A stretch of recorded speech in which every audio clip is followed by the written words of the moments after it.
Ake ngithathe leli thuba ngibingelele bonke abangaziyo zonke izihlobo zami enkosini, yebo nezenyama, abantwana bami, amadodakazi, abashana bami, odadewethu, nabo bonke okuzofika kulo mlayezo. Ngisenhlizweni yami ngithanda ukwazisa ukuthi ngonyaka ka-1960 kwakuMay 15 isikhathi engavela ngaso emhlabeni ngabakhona. Kodwa kukho konke lokho okwenzeka ngoMay 15, iqiniso lithi isikhathi okwakufanele ngifike ngaso emhlabeni kwakuFebruary.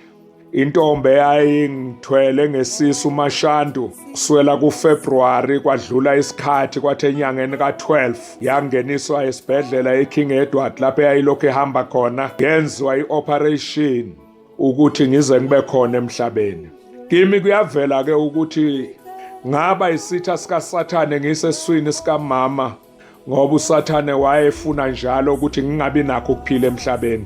Wahlasela ngaleyo ndlela, kuke kuvuke nezwi elithi-ke uJeremiah uthi uJehova uthi ngingakakubumbi ungakaphumi esizalweni ngakwazi ngakwenza. Kuyafika kimi ukuthi ngaziwa ngenziwa. Inkinga noma sengizelwe abekho-ke abangazisa ukuthi ngenziwe ukuba ngibe ubani. Kungakho kwathi mangihlanganisa iminyaka emine kuya kwemihlanu ngagula kakhulu. Isitha uSathane saphinde sangihlasela singafuni kube nempilo. Ngagula ngezifo eziningi ezahlukeneyo. Umama nobaba uNdabezitha babelokhu bengehlisa lapha nalapha bengiyise endaweni eziningi. Kodwa still ngiyambonga uNkulunkulu ukuthi umama wami kwakuyintombi yomkhuleko. Ngagula ngezinto ezinkulu ezenza ukuthi ngingaphumeleli ukuba sesikoleni ngifunde njengabantwana bonke. Ngaphila kuleso simo sencindezi yokugula, ngisiwa ngapha nangapha. Kukho lapho ubaba wami uNdabezitha wayengeyena umuntu okholelwa kakhulu ekukhulekeni, wangihambisa kukho konke-ke okukhona emhlabeni okuthiwa kuyalapha, because ey'bhedlela babengayiboni into engiphethe. Nakha kungisizanga.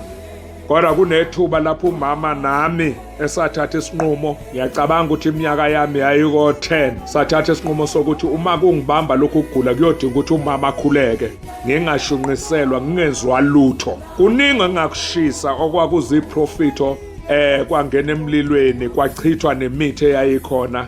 Ngathi angisafuni lutho manje oluzokwenziwa ngaphandle komkhuleko. Savumelana noMashantu, intombi engizalayo, ngaphila kuleso simo. Nganyusa neminyaka, ngathatha ipasi ngaleso sikhathi, ngazama ukuthi ngcono ngiyosebenza ngoba imfundo singidlulile. Ngangiseminyakeni ko-13-14. Ngaphila phansi kwaleso simo, ngawuthola imisebenzi eThekwini. Ngiyakhumbula ukuthi ngo-1976 ngeze eGoli ngithi ngifuna ukushintsha indawo yaseThekwini-ke ngihlala eGoli. Kanti eGoli kuzoqala istrike sepower, ngangisejabulani. Kodwa-ke istrike sika-76 uJune sangishayela ngisenkonzweni. Angiqeda kuphuma enkonzweni eFosorus ngalala khona. Kwathi ngakusasa kwathiwa-ke ayisakhwelwa, isukile impi. Ngiyambonga uNkulunkulu ohambe nami kuso sonke leso sikhathi kulo mlando. Ngabuyela eThekwini, ngangena enkampanini okwakusebenza kuyo uNdabezitha, umalume wami, ubaba kaBishop Shantu osengasekho. Ngasebenza kuleyo shop. Ngiyakhumbula ukuthi kukhona isikhathi lapho engabanjwa ukugula ngiye emsebenzini, ngawa, ngathathwa ngafakwa esibhedlela eKing Edward. Ngaphaphama sengisesibhedlela futhi again, odokotela bengichecka kuze bonke ama-specialists, kwatholakala ukuthi abayitholi into engibambayo ukuthi ngibe njengomuntu oqulekile. Ngiyakhumbula ukuthi ngahlala isonto lonke esibhedlela kulokhu kucilonga, kwaze kwathathwa isinqumo sokuthi fanele ngenzwe i-operation ekhanda. Nganqaba nomama ukuthi ngizokwenza i-operation ngoba kuthiwa khona mhlawumbe imithambo engasebenzi kahle. Ngaphila, kwakhulekwa, ngasinda, kwaphela ukugula okwakungiphethe. Ngimbonile uSathane ukuthi-ke uyalwa, akafuni ngiphile njengabanye abantu. Kodwa ngibonga ukuthi ivangeli engalishunyayezwa ubaba uKhumalo ongasekhoyo waseNquthu, owahlangana nami ngineminyaka ewu-9, uma umama ehlangana nomama omunye okwakuthiwa umanxuma lo besebenza emakhishini lashunyayelwa ivangeli ngayibamba inkolo yokuthi uNkulunkulu munye uma unoNkulunkulu nakho konke ngabambelela lapho siningi izinto engahlukana nazo. Ngiyambonga uNkulunkulu bazalwane nezihlobo zami kulonyaka ka2020 ngibe nesifiso sokuthi ke ngibe nenkonzo yokubonga nje besemini kumgqibelo. Ngibonga uNkulunkulu ukuthi ke ngihlanganisa 60 years ngiphila phezu kwa wonke ama-challenges.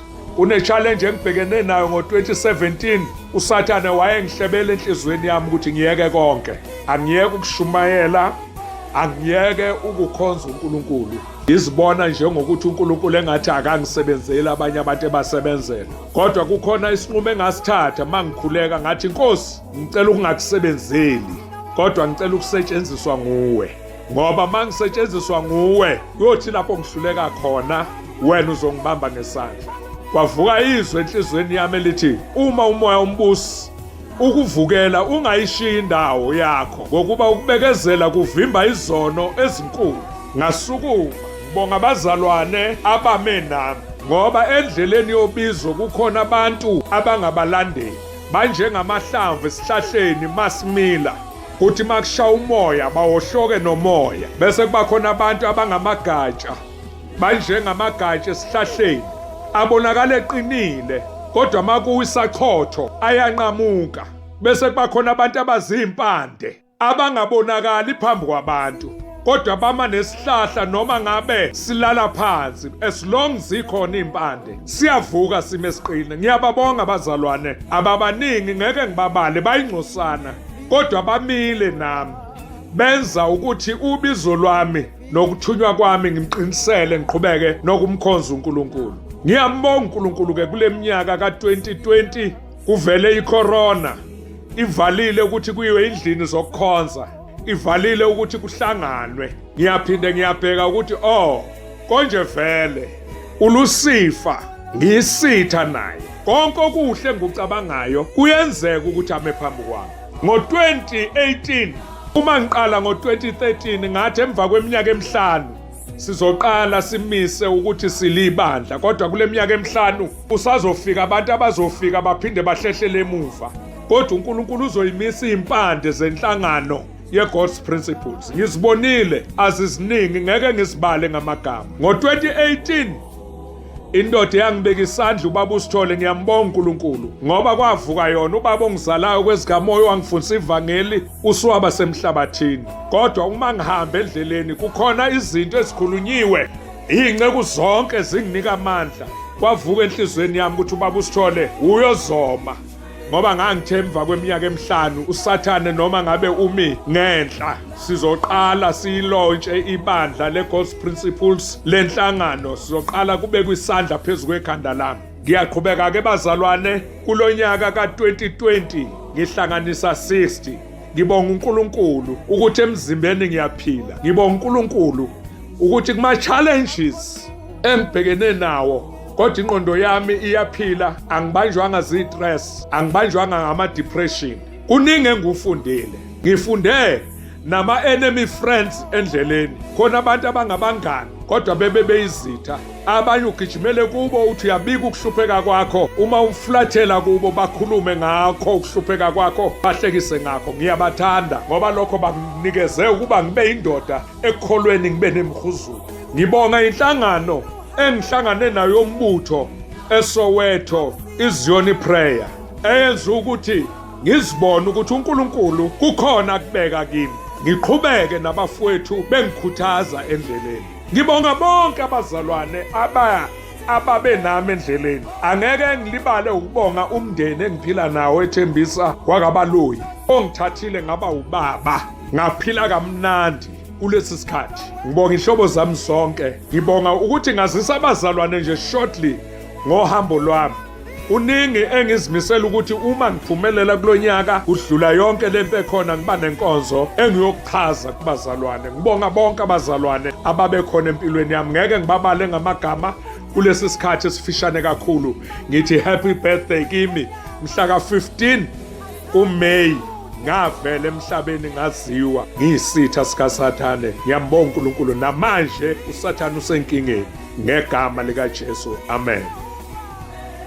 Namhlanje egameni likaJesu, we God's principal church organization, we consecrate him to be the bishop of this house, so that he may teach your people the truth that was said to people. Siyamgcoba namhlanje uvalo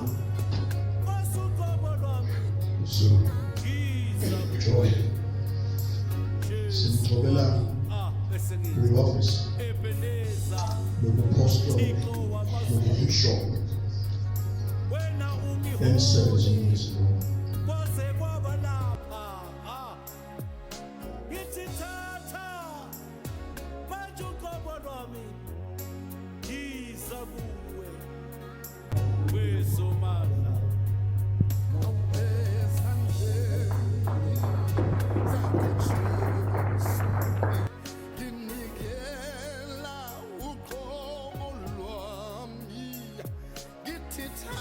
Ma iBhayibheli lithi indoda iyinhloko yekhaya. uNkulunkulu uzama ukuchaza wonke umuntu oyindoda abe ne-understanding. Now, kukhona lokho esikubiza ikhanda nalokho esikubiza ugebhezi. Umehluko kwikhanda nogebhezi ukuthi ugebhezi awunamehlo, awunabuchopho, awunamlomo, ayinamphefumulo, awunazindlebe, kodwa unalezi zinto obuhleli lezi zinto. Okusho ukuthi uma ungumholi, you have to be a great thinker. Ngoba uNkulunkulu esemkhonzayo uthi imicabango yami akusiyona yenu, nendlela zami azona zenu. Eyami imicabango iphakeme kunayenu. Umuntu oyilida, the first thing, must find out the will, the mind of God, so that you can think like God. You must be a thinker if you're a leader. Lalela, awuhlali kuphela emoyeni, ngoba kukhona izinto ezawudinga umoya, ezidinga ubuthongo, ezidinga abantu abacabangayo. Number 2, indoda noma umholi, he must be a visionary. Amehlo we-visionary amehlo abuke labanye abantu bangaboni khona, ukuze abakulandelayo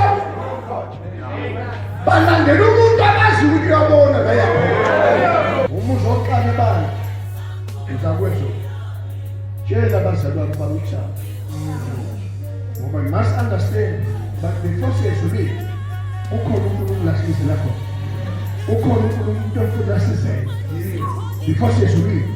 Nakuthi kubone ukuze nabazalwane bakulandelayo bese babekela umbono, bese iBhayibheli uma bawufunda lo mbono bazawugijima nawo, ngoba uma umbono ungekho bayadubulula. Bawubona abantu badubulule babandleni, inkinga inayipho kubantu, inkinga kumaholi, ngoba ayinawo umbono, yingakho abantu badubulule. Okwesithathu, ikhanda linendlela. Awufanele utshela abazalwane bakulalele ungalaleli wena. Umzimba unawo indlela, ikhanda magama umuntu ufanele alalele kakhulu. Hey Jesus, inhloko yakhe iyona futhi lalela ukuthi uthini Jehova.